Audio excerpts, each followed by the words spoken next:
মালামাল কি লাগতেছে? এটা মালামাল লাগতেছে হলো 2 ইঞ্চি ইউনিয়ন। লাইন খোলামেলার জন্য 2 ইঞ্চি ইউনিয়ন লাগবে। এটা হলো 1.5 ইঞ্চি 2x1.5 দিয়ে লাইন আউট করছি। Gate bulb.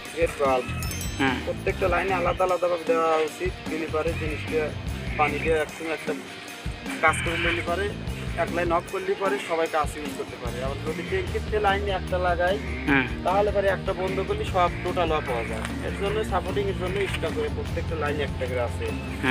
আবার 2x3 এই যে ট্যাঙ্কির 2 ইঞ্চি কাজের সাথে এটা লাগে। তারপরে 2 ইঞ্চি এলবো, সাইডে এলবো লাগে। এরপরে হলো না 1.5 দিয়ে লাইন নাবা, লাইন বাদ দিয়ে কালেকশন হলে 1 ইঞ্চি। এটা তো কালেকশন হয়। আর হলো 1/4 বুস্ট 4 ইঞ্চি এলবো ফিটিংটা হয় না, না হওয়ার কারণে 1.5 এলবো দিয়ে বুস্ট দিয়ে সিস্টেম করে এটা করা লাগে। আবার 2/8 বুস্ট, 2/2 বুস্ট।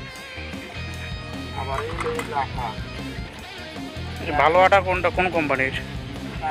এটা আরেফেল না অন্য কোম্পানি।